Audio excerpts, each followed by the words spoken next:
கர்த்தருடைய பரிசுத்த நாமம் மகிமைப்படுவதாக. இந்த அருமையான நாளிலும் ஷான் மினிஸ்ட்ரி சார்பிலே கிருபை நேரம் நிகழ்ச்சியில் உங்களை மிகவும் அன்போடு வரவேற்பதிலே நான் மகிழ்ச்சி அடைகிறேன். பிரியமான தேவ பிள்ளைகளே, இந்த நாளிலும் எழுந்திரு, உன் படுக்கை எடுத்துக்கொண்டு நட என்ற தலைப்பிலே ஒரு சில வார்த்தைகளை நாம் தியானிக்க இருக்கிறோம். தேவன் தாமே இந்த வார்த்தைகளை நமக்கு ஆசீர்வாதம் தரும்படியா இயேசுவை நோக்கி பார்த்து நம்ம இந்த வேலையில் ஜெபிக்கலாமா? எல்லாரும் ஜெபிக்கலாம்.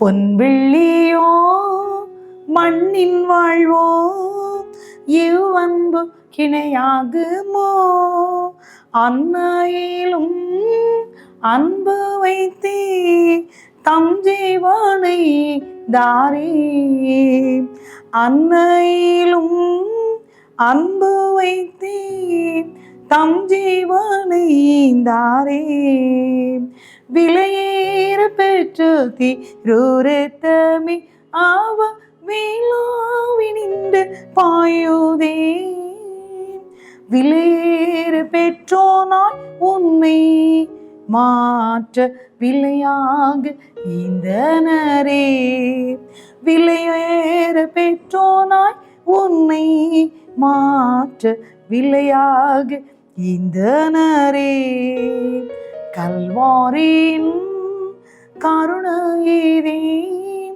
காயங்களில் காணோதே, கர்த்தரின் பாருணக்காய் கஷ்டங்கள் சகித்தாரே, கர்த்தனி பாருணக்காய் கஷ்டங்கள் சகித்தாரே, விலையேற பெற்று தீரூரத்தமி ஆவ வேளாவினின்று பாயோதே, விலையேற பெற்றோனாய் உன்னை மாற்ற விலையாக இந்தனரே, விலையேற பெற்றோனாய் உன்னை மாற்ற விலையாக இந்தனரே.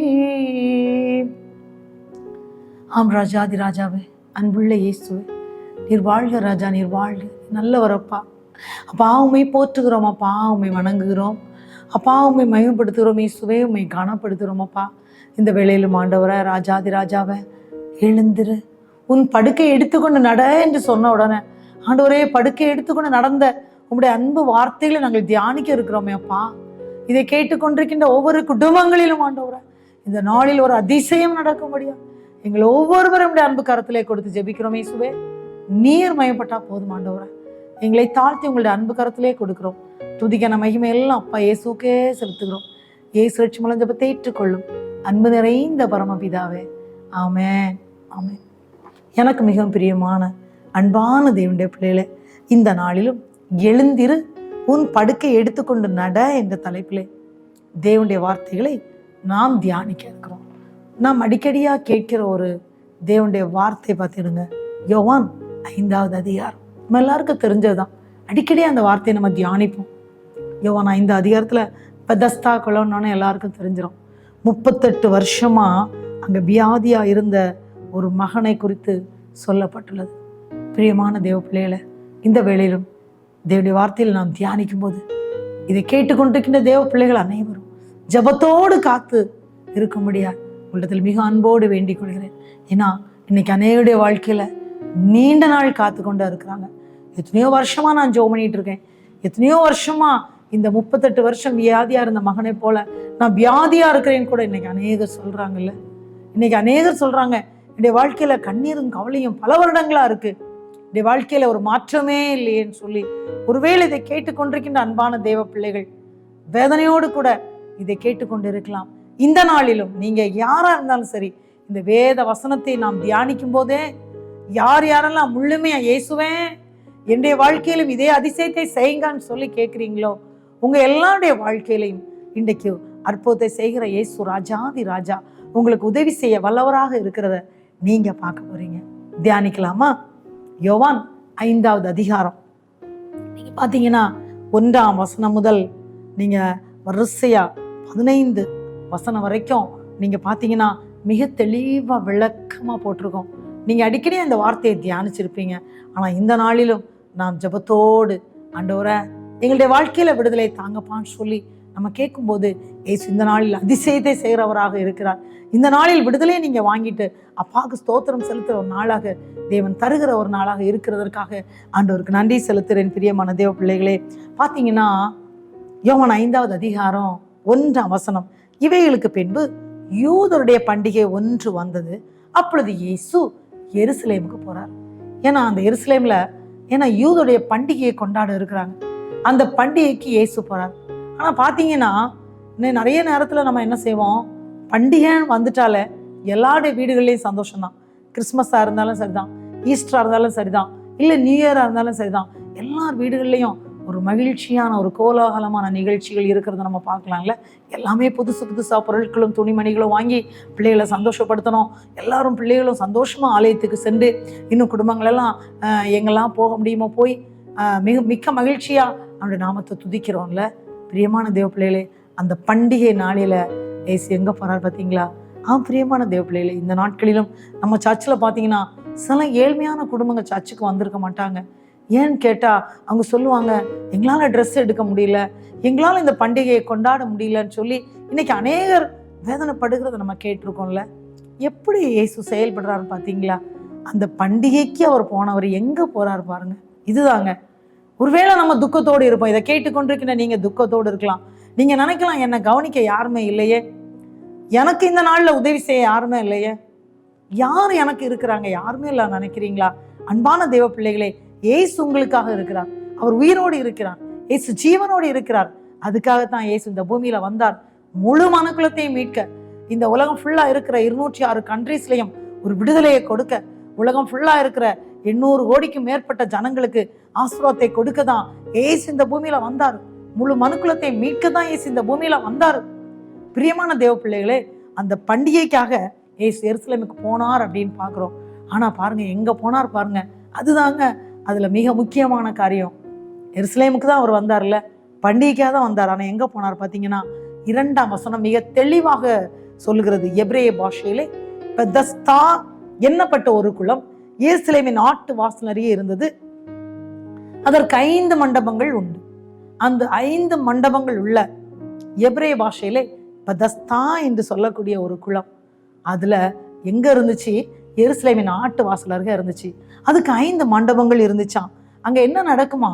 3வது வசனத்தை படிச்சு பார்த்தீங்கன்னா, யோவான் 5வது அதிகாரம் 3ஆம் வசனத்துல படிச்சு பார்த்தீங்கன்னா, அவைகளிலே குருடர், சப்பானிகள், சூம்பின உருப்புடைய முதலான வியாதிக்காரர் அநேகர் படுத்திருந்து தண்ணீர் எப்போது கலங்கும் என்று காத்து கொண்டே இருப்பாங்களாம். பாருங்க, எத்தனை பேர் இருப்பாங்க? பல வியாதிப்பட்டவர்கள். அதுல குருடர் இருப்பாங்க, முடவர் இருப்பாங்க, சப்பானி பழி இருப்பாங்க, பற்பல வியாதிப்பட்டவங்க இருப்பாங்க. எப்ப இந்த தண்ணி கலங்கும்னு சொல்லி அவங்க காத்துட்டே இருப்பாங்க. ஏன் அப்படின்னா அங்க என்ன போட்டுக்குன்னா, ஏனெனில் 4ஆம் வசனத்துல இருக்கு. யோவான் 5வது அதிகாரம் 4ஆம் வசனத்துல நீங்க பார்க்கும்போது, ஏனெனில் சில சமயங்களில தேவதூதன் ஒருவன் இறங்கி அந்த குளத்துல இறங்கி தண்ணீரை கலக்குவான். அப்படி கலக்கும் போது யார் முந்தி அதில் இறங்குறானோ அவன் எப்பேற்பட்ட வியாதியஸ்தவனா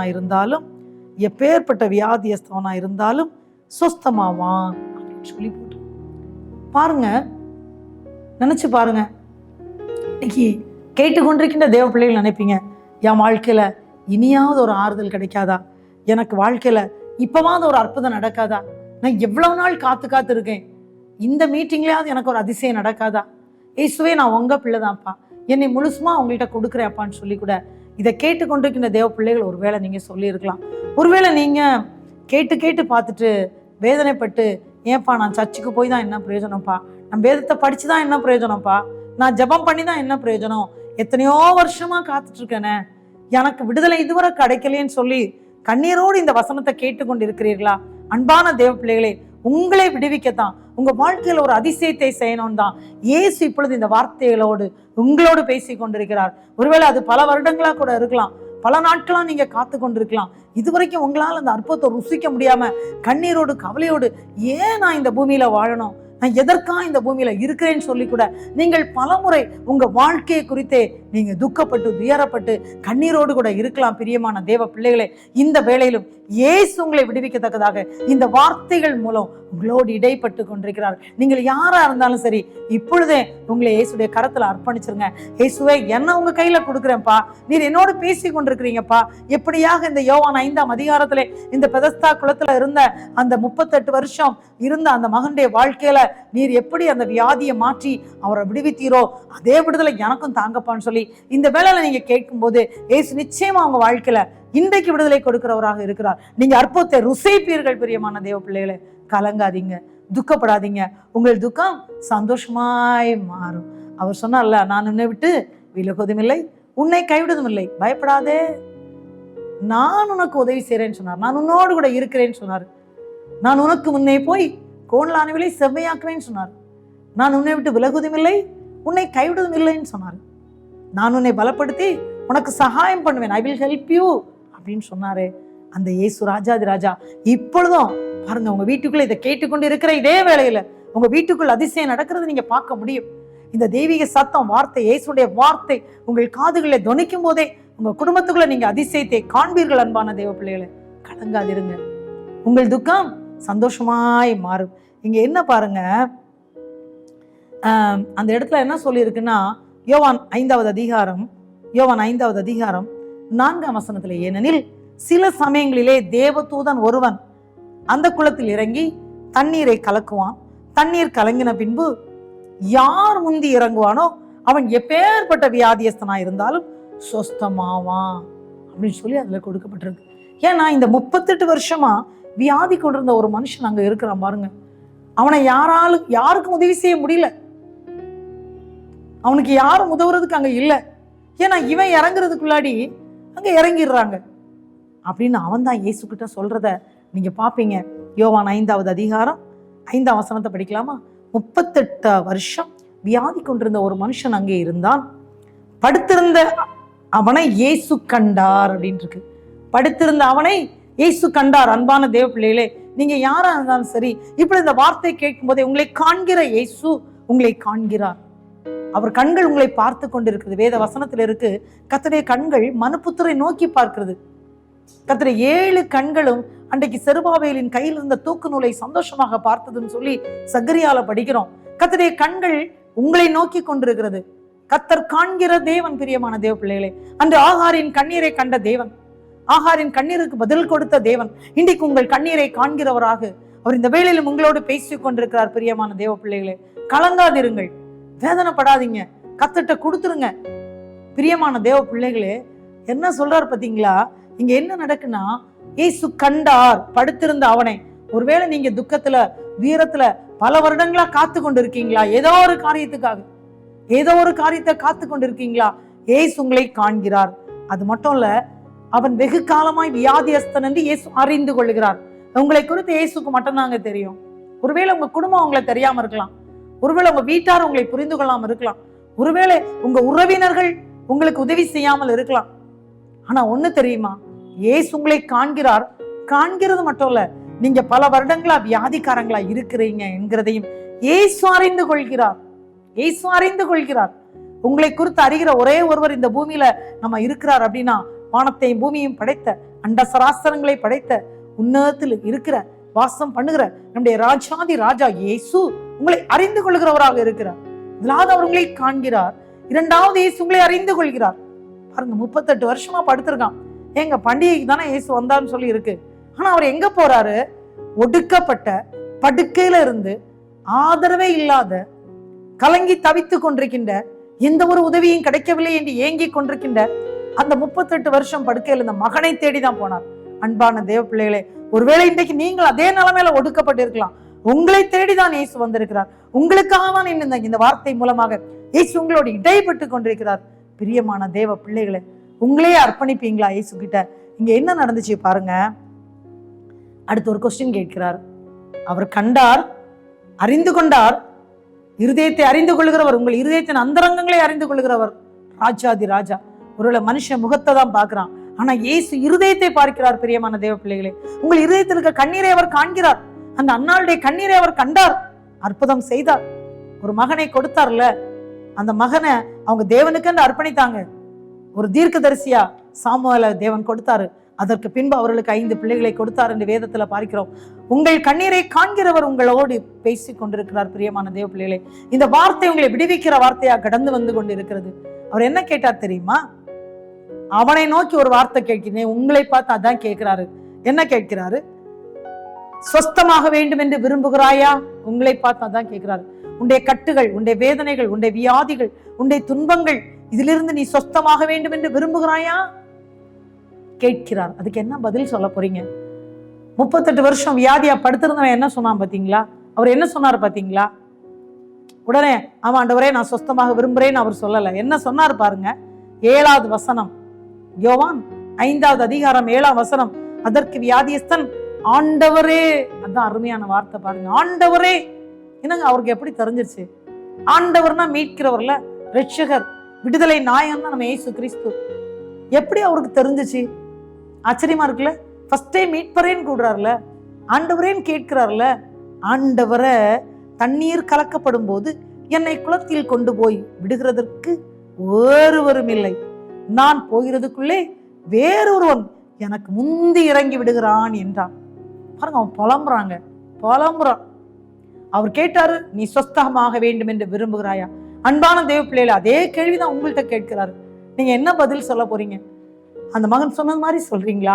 என்னுடைய குடும்பத்துல நான் கண்ணீரோடு இருக்கிறேன், எனக்கு யாருமே உதவலன்னு சொல்றீங்களா?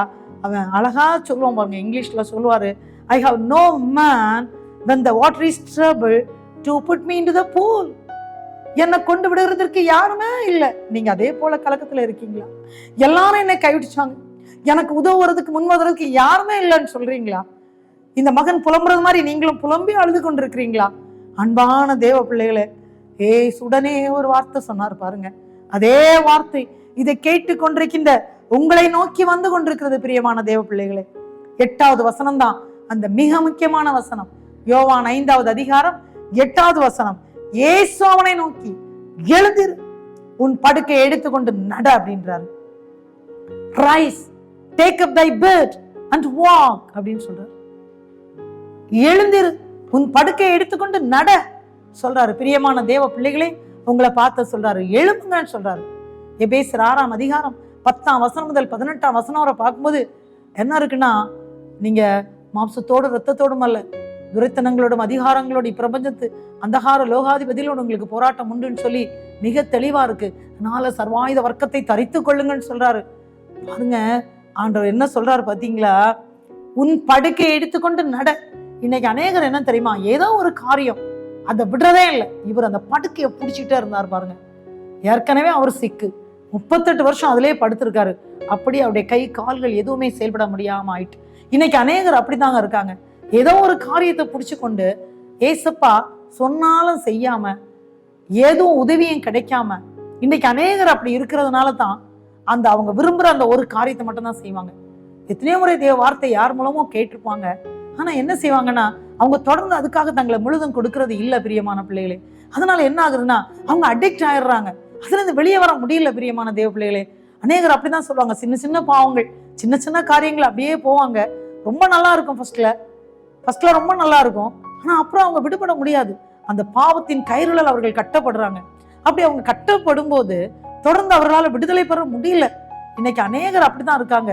திரும்ப அவங்களால வெளியே வர முடியல. அதே போலதான் இந்த 38 வருஷமா வியாதியா இருந்த அந்த மகன் அப்படியே படுக்கையிலே ஆயிட்டாரு. ஏன்னா அந்த படுக்கையில இருந்து அவரால் எழும்ப முடியல. பிரியமான தேவ பிள்ளைகளே, இன்னைக்கு அநேகர் அப்படித்தான் இருக்காங்க. நீங்களும் ஒருவேளை அப்படி இன்னைக்கு இருக்கலாம். ஆனா ஆண்டவர் உங்களை பார்த்தா சொல்றாரு, உங்களை பார்த்து கண்ணீர் விட்டு கொண்டிருக்கிற உங்களை பார்த்து சொல்றாரு, எழுந்திரு, எழுந்திரு. எழுந்திருன்னா நிறைய பேர் உட்கார்ந்த இடத்துல இருக்கிறாங்க, என்ன செய்ய நினைக்கிறாங்களோ அதான் செய்யறாங்க. ஆனா ஆண்டவர் சொல்றாரு, எழுந்திரு. எழும்புறது மட்டும் இல்ல, உன் படுக்கை எடுத்துக்கொண்டு நட அப்படின்றார். உன் படுக்கை எடுத்துக்கொண்டு நட அப்படி சொன்னோன்னே அங்க என்ன இருக்கு அப்படின்னா, நீங்க பாத்தீங்கன்னா 9ஆம் வசனம் மிக தெளிவாக இருக்கு. இதாங்க உங்களுக்கு இயேசு இன்னைக்கு செய்யறாரு. நீங்களும் இதை செய்ய வேண்டும் என்று இயேசு விரும்புகிறார். யோவான் 5வது அதிகாரம் 9ஆம் வசனம். இயேசு சொன்ன உடனே, உன் படுக்கை எடுத்துக்கொண்டு நடன்னு சொன்ன உடனே அந்த மனுஷன் சொஸ்தமாகி, உடனே சொஸ்தம். பாருங்க என்ன அற்புதம் நடக்கு பாருங்க. உடனே அவன் எழும்புறான். எப்படிங்க இவ்வளவு நாள் அவரால் முடியல? அப்ப இதுல இருந்து என்ன தெரியுது? இயேசுடைய வார்த்தையில ஜீவன் இருக்கு, இயேசுடைய வார்த்தையில வல்லமை இருக்கு. அதுதான் அந்த வேத புஸ்தகத்துல எல்லாமே அவருடைய வார்த்தையை தான் நம்ம பார்க்கிறோம். அதனால தான் எல்லாருமே சொல்லுவாங்க வார்த்தையை படிங்க, ஜெபம் பண்ணுங்க அப்படின்னு. இந்த வார்த்தையெல்லாம் அவ்வளவு வல்லமா இருக்குங்க. இயேசுடைய வார்த்தை சொன்னது மாதிரி அவர் என்ன செய்றாரு, அதுல என்ன பாத்தீங்கன்னா அதான் அற்புதம். உடனே அந்த மனுஷன் சொஸ்தமாகி, எப்படிங்க அவனால எழும்ப முடியாது, நடக்க முடியாது. அதுக்கு முன்பு சொன்னாரு எழுந்திரு, உன் படுக்கையை எடுத்துக்கொண்டு நடந்தான் சொன்னார்ல. ஆனா இங்க என்ன நடக்குது, அந்த மனுஷன் உடனே சொஸ்தமாகி தன் படுக்கையை எடுத்துக்கொண்டு நடந்து போறான், எழும்புறான், படுக்கையை எடுக்கிறான், நடக்கிறான். 3 காரியம் நடக்குது. பிரியமான தேவ பிள்ளைகளை, எழும்ப முடியாம, ஒருவேளை அந்த படுக்கை ஏதோ ஒண்ணு பட்டிட்டு இருக்கீங்க, அதை விட முடியாம, நடக்க முடியாம இருக்கீங்களா, இந்த வார்த்தை இப்போ உங்களுக்கு நேராக வருகிறது. நீங்க யார் யாரெல்லாம் இதை கேட்டுக்கொண்டு இருக்கிறீங்களோ ஆண்டவர் உங்களோடு தான் பேசி கொண்டிருக்கிறார். அன்பான தேவ பிள்ளைகளே, இந்த வேளையில இந்த வார்த்தை உங்களுக்கு நேராக வரும்போது, எந்த ஒரு இடத்துல எழும்ப முடியாம இருக்கிறீங்களோ, ஒரு படுக்கையாகிய ஏதோ ஒன்றை நீங்க பிடித்து கொண்டு இருக்கிறீங்களோ, ஏதோ ஒன்று செய்ய முடியாம நடக்க முடியாம இருக்கிறீங்களா, இந்த வேளையில நீங்க எழும்ப போறீங்க, படுக்கை எடுத்துக்கொண்டு நடக்க போறீங்க. பிரியமான தேவ பிள்ளைகளே, அது இந்த நாளாக இருக்கிறது. இன்று இன்றே இரட்சணிய நாள், இன்றே விடுதலை நாள், இன்றே விடுதலை நாள். பிரியமான தேவ பிள்ளைகளே, நீங்கள் யாரா இருந்தாலும் சரி, கண்ணீரோடு கேட்டுக்கொண்டிருக்கிறீங்களா, எங்களுடைய வீட்டுல எங்களுடைய பிள்ளைகள், எங்களுடைய குடும்பத்துல உள்ள பெரியவர்கள், என்ன யாரோ ஒருவர் நீண்ட நாட்களாக வியாதியில இருக்காங்கன்னு நினைக்கிறீங்களா, நீண்ட நாட்களாக ஏதோ ஒன்று உங்க குடும்பத்தில் நடக்கலான்னு துக்கத்துல இருக்கீங்களா, இப்ப இயேசுடைய வார்த்தை உங்களுக்கு நேராக வருகிறது, உங்களுக்கு நேராக வருகிறது, உங்களுக்கு நேராக வருகிறது. தேவ பிள்ளைகளை, என்ன வருது, எழுந்திரு, உன் படுக்கை எடுத்துக்கொண்டு நட. நீ செய்ய வேண்டியதை சீக்கிரம் செய்யணும். ஆண்டவர் என்ன செய்ய சொன்னாரோ அதை செய்யணும். பிரியமான தேவ பிள்ளைகளே, எதை விட சொல்றாரோ அதை விடணும். அவருக்கு பிரியமில்லாத ஏதோ ஒரு குணம் உங்க வாழ்க்கையில இருக்கிறதா, அவருக்கு பிரியமில்லாத ஏதோ ஒன்றை செய்யணும்னு ஆசையா இருக்கிறீங்களா, ஆண்டவர் சொன்ன வார்த்தை கீழ்ப்பட முடியலையா, மாம்சத்தின் கிரியைகளை விட்டு விட முடியலையா, ஏதோ ஒன்றை பிடித்து கொண்டு இருக்கீங்களா? பிரியமான தேவ பிள்ளைகளை, சிந்தித்து பாருங்க. எதை விட முடியலையோ அந்த காரியத்தை விட்டுருங்க. இந்த நிமிஷத்திலே எப்படி 38 வருஷமா படுக்கையிலிருந்து அந்த மனிதனை தேவன் சுகப்படுத்தினாரோ, அதே விடுதலை, அதே சமாதானம், அதே அற்புதம் கேட்டுக்கொண்டிருக்கின்ற உங்க வாழ்க்கையில இயேசு செய்வதற்கு போதுமானவராக இருக்கிறார். ஏன்னா இயேசுவால் எல்லாம் கூடுங்க. இயேசுவால் முடியாத காரியம் ஒண்ணுமே இல்லை. இயேசுவால் எல்லாம் கூடும். இயேசு ரொம்ப நல்லவருங்க. அடுத்து பாத்தீங்கன்னா என்ன நடந்துச்சு, அவன் படுக்கை எடுத்துக்கொண்டு நடந்த நாள் ஓய்வு நாளாம். அதனால என்னாச்சுன்னா யூதர்கள் கேட்டாங்க, அவங்க கிட்ட கேட்டாங்க, எப்பா இந்த ஓய்வு நாளாகும், இந்த நாள்ல உன் படுக்கை எடுத்துக்கொண்டு போகிறது உனக்கு நியாயம் அல்ல. இது மாதிரிதான் இன்னைக்கு அநேகர் இருக்காங்கங்க. அவங்க யூதர்கள் தான் கேட்டாங்கங்க, வேற யாரும் கேட்கல. யூதர்கள் தான் கேட்கறாங்க. ஏசு யூதர், அந்த யூத குலத்துல யூதர்கள் கேட்கறாங்க, இது நியாயம் இல்லைன்னு. இன்னைக்கு அதே போலதான் ஆண்டுடைய பிள்ளைகளா இருக்கிறவங்க, ஆண்டவருக்காக செயல்படுறவங்க, உண்மையோட மொத்தமத்தோடு உழைக்கிற இன்னைக்கு தேவ பிள்ளைகளா இருந்தாலும் கூட பாருங்க, அவர்களுக்கு ஒருவேளை ஒரு பிரச்சனை வந்து, ஏதோ நீண்ட நாள் பிரச்சனை இருந்து ஒருவேளை சுகமானா கூட இன்னைக்கு யார் கேட்கறாங்க தெரியுமா, யார் தடையா இருக்காங்க தெரியுமா, யார் அற்புதங்கள் அவங்க பெற்றுக்கொள்வதற்கு சிக்கலை கொடுக்குறாங்க தெரியுமா? தேவனை அறிந்தவர்கள் தான், அஞ்ஞானிகள் கிடையாது. தேவனை அறிந்தவர்கள் தான் அங்க தடையா இருக்காங்க. தேவனை அறிந்தவர்கள் தான் இன்னைக்கு தேவ பிள்ளைகளுக்கு தடையா இருக்காங்க. பிரியமான தேவ பிள்ளைகளை, அவங்க கேட்கறாங்க, இப்பா நீ இந்த நாள்ல நடக்கிறியே, இது ஓய்வு நாள்பா. பாருங்க, 38 வருஷம் கண்ணீர். பிரியமான தேவ பிள்ளைகளே, உங்களுக்கு யாரோ ஒருவர் உங்களுக்கு தடையா இருக்காங்களா, நீங்க எழும்ப முடியாதபடி, நடக்க முடியாதபடி, நீ அதை செய்யக்கூடாதுன்னு சொல்லி உங்களுக்கு தடுக்கிறாங்களா? இந்த வேளையில உங்களுக்கு நேராக தேவனுடைய வார்த்தை வந்து கொண்டிருக்கிறது. இந்த நாளிலே நீங்க விடுதலை பெறுவீர்கள். பிரியமான தேவ பிள்ளைகளே, நீங்க ஆண்டவருக்கு மட்டும் செவி கொடுங்க, வேற எந்த தடங்கல்களையும் பார்க்காதீங்க. யோசேப்புக்கு ஒரு பெரிய தடங்கல் வந்துச்சு, ஆனா யோசேப்பு இயேசு மட்டும் பார்த்தாரு. போத்திபார் மனைவி சொல்றதை கேட்டிருந்தா அவர் ஒரு மினிஸ்டர் ஆயிருக்க மாட்டாரு. இஸ்ரவேல் ஜனங்களை அவர் போஷித்திருக்க முடியாது. தன்னுடைய குடும்பம் 70 பேரை அவர் போஷித்திருக்க முடியாது. பிரியமான தேவ பிள்ளைகளே, கொஞ்சம் நீங்க யோசிச்சு பாருங்க. தடைகள் வரலாம், போராட்டங்கள் வரலாம், உலகத்திலே உங்களுக்கு உபத்திரம் உண்டு, ஆனாலும் திடன் கொள்ளுங்கள், நான் உலகத்தில் ஜெயித்தேன்னு சொன்னார். மாம்சம் இருக்கும் வரைக்கும் அதுக்கு நோவு இருக்கும் சொன்னாரு. போராட்டம் உண்டு, ஆனா தடைகள் வரலாம், ஆனா ஒன்றும் செய்யாது, ஒன்றும் உங்களை மேற்கொள்ளாது. ஆனா இயேசு கூட இருக்கிறார். இங்க அதாங்க நடந்துச்சு. இயேசு எவ்வளவு அற்புதம் செய்தார் பாத்தீங்களா? அவங்க எல்லாம் சொல்லிட்டே இருக்காங்க, ஆனா என்ன நடந்துச்சு தெரியுமா? இவர் ஒரு வார்த்தை சொன்னாரு. அவங்களுக்கு என்ன சொன்ன, என்னை சொஸ்தமாக்கினவர் உன் படுக்கையை எடுத்துக்கொண்டு நட என்று எனக்கு சொன்னார். அப்ப அதுக்கு அவங்க உன் படுக்கையை எடுத்துக்கொண்டு நட என்று சொன்ன மனுஷன் யார் என்று அவன்கிட்ட கேட்கிறாங்க. இப்ப நீ சொஸ்தமாயிட்டியே, யாருன்னு கேட்கிறாங்க. அதுக்கு அவன் என்ன சொன்னான் தெரியுமா? சொஸ்தமாக்கப்பட்டவன் அவர் இன்னார் என்று அறியவில்லைன்னு இருக்கு. அறியவில்லைன்னு அங்கே போட்டிருக்கு. அதுக்கு பிற்பாடு ஒரு காரியத்தை நம்ம பார்க்கலாம். இன்னைக்கு அநேகர் பார்த்தீங்களா, நிறைய பேர் யார் மூலம் நீங்க சுகம் பெற்றீங்க, யார் உங்களுக்கு இந்த வார்த்தையை சொன்னாங்க, எப்படி நீங்க சுகமடைந்தீங்கன்னு சொல்லி ஊழியக்காரங்களையே குறை சொல்றவங்களும் இருக்கிறாங்கல்ல. ஆமா, உண்மையான தேவ பிள்ளைகள், தேவனுக்காக செயல்படுறவங்களை குறித்து குறை சொல்லணும். யார் மூலம் நீங்க சுகம் பெற்றீங்க, நீங்க எந்த சர்ச்சுக்கு போனீங்க, நீங்க எந்த ஆராதனை போனீங்க, இப்படி கேட்கிற தேவ பிள்ளைகளே இருக்கிறாங்க. அவங்க தேவ பிள்ளைகள்னு வெளியில அவங்க பார்க்கும்போது சொல்லுவாங்க, ஆனா உண்மையா ஆண்டவருக்கு முழுமையா இடம் கொடுக்கல. பிரியமான தேவ பிள்ளைகளை யூதர்கள் தான் கேட்டாங்க, வேற யாரும் இல்லை. ஏன்னா அவங்க இயேசுவை அக்செப்ட் பண்ணல. இன்றைக்கு அப்படிப்பட்ட அநேகர் இந்த பூமியில இருக்கிறத பார்க்கிறோம். பிரியமான தேவ பிள்ளை, நீங்க கலங்க வேண்டியதில்லை. ஆனா என்ன நடந்துச்சு தெரியுமா? இப்பதான் இயேசு அவனை பார்த்து பேசுறாரு. இப்பதான் பேசுறாரு. அவன் சொன்னான்ல, அவன் அறியவில்லை. இன்னைக்கு ஒருவேளை நீங்க அறியாம இருக்கலாம், ஒருவேளை உங்களுக்கு தெரியாம இருக்கலாம். இயேசு கிறிஸ்துவின் அன்பை கூட நீங்க இன்னும் அதிகமா அறிந்து கொள்ள நிலைமையில இல்லாத நிலைமையில கூட இருக்கலாம். ஆனா இயேசு பேசுறாரு. என்ன தெரியுமா சொன்னாரு? இதோ நீ சொஸ்தமானாய். ஏன்னா அவன் ஆல்ரெடி சொஸ்தமாயிட்டான். இயேசு கன்ஃபார்ம் பண்றாரு. அது எங்க இருக்கு பாத்தீங்கன்னா, யோவான் 5வது அதிகாரம் 14ஆம் வசனம். அத 14ஆம் வசனம் 13 14 நீங்க படிச்சு பாருங்க. 14வது இயேசு அவனை தேவாலயத்துல பாக்குறாரு. பாருங்க, அவன் எங்க போறான் பாத்தீங்களா? அவன் ஒரு யூதன். அவன் எங்க போறான்? நேர எங்க போறான்னு பாத்தீங்கன்னா, இந்த யூதர்களை தான் பார்க்க போறான். யூதர்கள் தான் அவனை பார்த்து கேட்டாங்க. யூதர்கள் என்ன கேட்டாங்க? அவங்கள பார்த்து, குணமாக்கப்பட்டவன் இது ஓய்வு நாளா இருக்கு, உன்னை எப்படி யார் சொஸ்தப்படுத்தினான்னு கேட்டாங்க. உன்னை சொஸ்தப்படுத்தின மனுஷன் யாருன்னு கேட்டாங்க. ஆனா இப்ப நீங்க இங்க பாத்தீங்கன்னா என்ன நடக்குன்னா, அவன் தேவாலயத்துல இருக்கிறத ஆண்டவர் பார்க்கிறாரு. தேவாலயத்துல இருக்கிறத பார்த்து, இதோ நீ சொஸ்தமானாய், அதிக கேடானதுன்னு உனக்கு வராதபடி இனி பாவம் செய்யாதேன்னு சொல்றாரு. பாருங்க, கன்ஃபர்மேஷன் கொடுக்குறாரு. இனி பாவம் செய்யாதே, சின் நோ மோர். ஆனா பாருங்க எவ்வளவு அன்பானவர் பாத்தீங்களா, தேவாலயத்துல போய் சொல்றாரு. இப்ப அவன் என்ன செய்தான்? அந்த மனுஷன் போய் தன்னை சொஸ்தமாக்கினவர் இயேசு என்று யூதர்களுக்கெல்லாம் சொல்றான். பிரியமான தேவ பிள்ளைகளை, யார் உங்களுக்கு எதிரியா இருக்காங்களோ, யார் உங்களை புரிந்து கொள்ளலையோ, அவர்களுக்கு இயேசுவை சொல்லுகிறவர்களாக தேவன் உங்களை மாற்றுவார். இந்த 38 வருஷம் வியாதியா இருந்த மனுஷனை யார் அவனுக்கு எதிர்த்து நின்றாங்களோ, யார் தடை பண்ணாங்களோ, யார் அவன்கிட்ட போய் கேட்டாங்களோ, எப்பா இது ஓய்வு நாள்பான்னு சொன்னாங்களோ, அவர்களுக்கு இயேசுவை அறிவிக்கிறவங்கனாக அவனை மாற்றினார். அவன் ஒரு ஊழியம் செய்து அங்க பாக்குறோம். அன்பான தேவ பிள்ளைகளே, உங்களையும் தேவன் அப்படியே மாற்ற விரும்புகிறார். ஜெபிக்கலாமா? அன்புலே இயேசு சுவாமி, இந்த அருமையான நாளுக்காக உங்களுக்கு நன்றி செலுத்துறோம். அப்பா, நீர் எவ்வளவு பெரியவர் ஆண்டவரே, உண்மை துதிக்கிறோம். ஆண்டவரை, எழுந்திரு, உன் படுக்கை எடுத்துக்கொண்டு நடன்னு சொன்னீங்களே. இப்படி இந்த வார்த்தை கேட்டுக்கொண்டிருக்கின்ற அநேகம் பிள்ளைகள் கண்ணீரோடு கவலையோடு இருக்கிறதை ஆண்டவரே நாங்கள் பார்க்கிறோம். அப்பா, கண்ணீரோடு கவலையோடு இயேசுவே எனக்கு உதவ மாட்டீங்களான்னு சொல்லி நீண்ட நாளா காத்துட்டு இருக்கிற பிள்ளைகளுடைய வாழ்க்கையிலும் இந்த நாளிலும் உடைய அதிசயத்தை செய்யும்படியா, ஆண்டவரே கண்ணீரை துடைக்கும்படியா, எழுந்திரு, உன் படுக்கையை எடுத்துக்கொண்டு நட என்று சொன்ன வார்த்தை பிள்ளைகளுக்கு நேரா வரும்படியா நாங்கள் ஜெபிக்கிறோம். அப்பா, ஒவ்வொரு பிள்ளைகளையும் நீ பலப்படுத்துவீராக. நீங்க சொன்னீங்களே, இதோ நீ சொஸ்தமானாய், அதிக கேடானது ஒன்று உனக்கு வராதபடி ஈனே பாவம் செய்யாதன்னு சொன்னீங்களே. ஆண்டவரே, ஒவ்வொரு பிள்ளைகளையும் பரிசுத்தப்படுத்தும்படியா ஆண்டவரே நாங்கள் ஜெபிக்கிறோம். அப்பா, பாவத்துல விழுந்து கிடந்திருந்தாங்கன்னா இந்த வேளையிலும் இயேசு கிறிஸ்துடைய ரத்தம் சகல பாவங்களை நீக்கி நம்மை சுத்திகரின்னு சொன்ன வார்த்தை பிள்ளைகளை சுத்திகரிக்கும்படியா ஜெபிக்கிறோம். ஒவ்வொரு பேரையும் அன்பு கருத்திலே கொடுக்கிறோம். நீங்க மட்டும் மயப்பட்டா போதும் இயேசப்பா. துதிக்கான மகிமை உங்களுக்கு செலுத்துகிறோம். இயேசு ரட்சகமான ஜெபத்தை ஏற்றுக்கொள்ளும் அன்பு நிறைந்த பரமபிதாவே, ஆமேன், ஆமேன். என் ஆத்துமாவே கர்த்தரை ஸ்தோத்திரி, என் முழுள்ளமே அவருடைய பரிசுத்த நாமத்தை ஸ்தோத்திரி.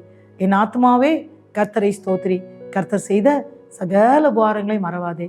ஆமேன், ஆமேன். தேவன் தாமே உங்கள் ஒவ்வொருவரையும் அளவில்லாமல் ஆசீர்வதிப்பாராக. ஆமேன், ஆமேன். God bless you.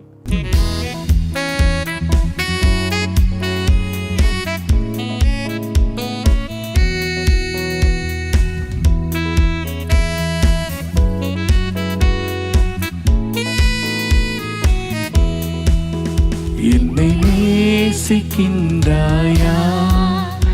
என்னை நேசிக்கின்றாயா,